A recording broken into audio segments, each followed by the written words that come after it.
League पर वे चलें जिनके चरण दुर्बल और हारे हैं। हमें तो वे अनिर्मित पथ ही प्यारे हैं। दोस्तों, लीग माने होता है रास्ता। जिनके चरण कमज़ोर होते हैं, जो हारे होते हैं, जो दुर्बल होते हैं, वे ही रास्ते पर चलते हैं। महापुरुष सपूत ये अपना रास्ता स्वयं बना लेते हैं। इन्हें तो अनिर्मित पथ ही प्यारे होते हैं। है सूरमा वही जग में जो अपनी राह बनाता है। कोई चलता है पग चिन्हों पर, कोई पद चिन्ह बनाता है। लीग छोड़ तीनों चलई शायर सिंह सपूत। रास्ते को छोड़कर तीन ही चलते हैं। एक होता है शायर यानी सर्प, दूसरा होता है शेर और तीसरा होता है सपुत्र। एक पुत्र ही कुल का दीपक होता है। अगर एक पुत्र लायक है, संस्कारित है, सज्जन है, तो वह पूरे कुल को तार देता है।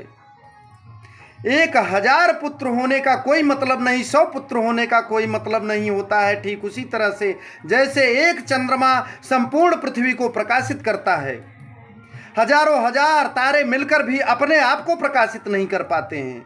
आपको सपुत्र बनना है, और सपूत वही कहा जा सकता है जो विनम्र हो, जो विनयी हो। विद्या ददाति विनयम। आप विद्वान तभी कहे जा सकते हैं जब आप में विनय हो, जब आप विनयी हो, जब आप में विनम्रता हो, क्षमाशीलता हो। आप बलवान तभी कहे जा सकते हैं जब आप में क्षमाशीलता हो।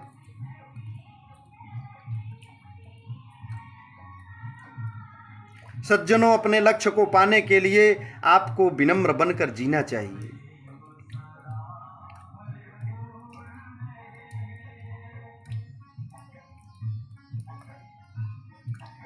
लीग छोड़ी तीनों चलें शायर सिंह सपूत। आपको सिंह और शायर की तरह अपने मार्ग को प्रशस्त करना चाहिए। अगर आपका लक्ष्य महान है, आपकी मंजिल ऊंची है, तो आपको रास्ते ढूंढने की जरूरत नहीं, रास्ते चुनने की जरूरत नहीं। आपको आपका मंजिल ही, आपको लक्ष्य ही उस रास्ते तक पहुंचा देगा। अगर आपकी मंजिल अच्छा है तो आप रास्ते की तलाश मत करें। आप रास्ते बना लेंगे। आप जिस रास्ते से होकर अपने मंजिल की ओर जाएंगे वही रास्ता हो जाएगा। इसलिए जीवन में लक्ष्य श्रेष्ठ होना चाहिए, मंजिल श्रेष्ठ होना चाहिए, रास्ता श्रेष्ठ नहीं होना चाहिए। अगर आपकी मंजिल अच्छी नहीं है, आपका लक्ष्य अच्छा नहीं है, तो कितने भी सुंदर रास्ते हों, आप अपने लक्ष्य को नहीं पा सकते हैं। इसलिए आपके जीवन में आपका लक्ष्य और आपकी मंजिल आपको प्रभावित करती है। आप अपने विराट क्षमता का प्रदर्शन करें और अपने लक्ष्य की ओर आगे बढ़ें।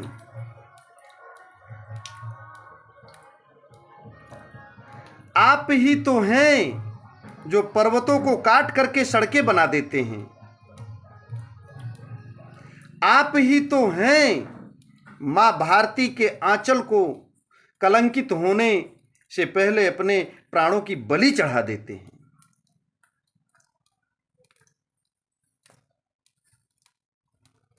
हमारा कार्यक्रम प्रतिदिन 8 बजे से 10 बजे तक चलता है।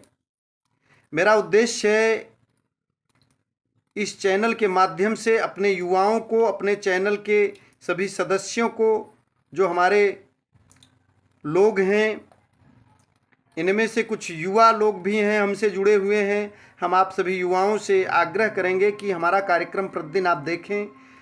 मैं एक क्लास चलाने वाला हूं, आप हमें कमेंट करके बताएं भी। आपका कमेंट हमें ऊर्जा प्रदान करता है। एक सफल एंकर आप कैसे कहे जा सकते हो?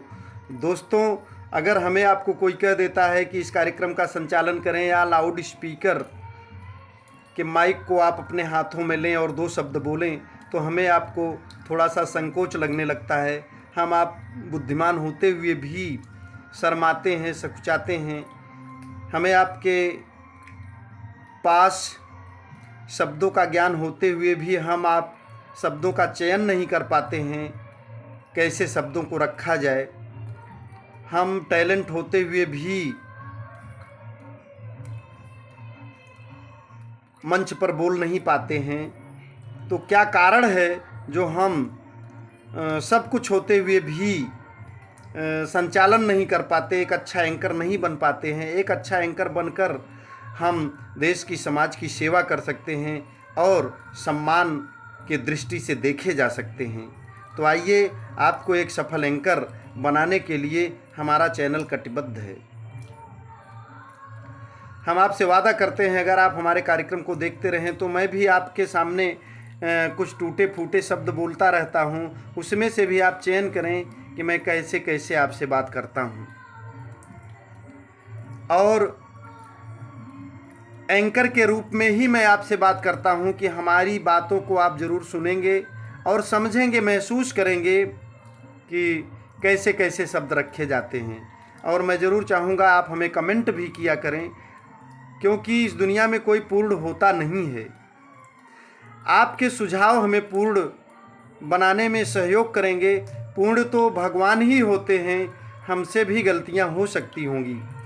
आपका इतना प्यार मुझे मिलता रहता है कि मैं गलत भी कुछ बोल देता हूं तो मुझे ऐसा लगता है कि सब हमारे ही तो हैं। पर आप हमें कमेंट अवश्य किया करिए, क्योंकि मैं आपका हूं और आप हमारे हैं। जय श्री राम।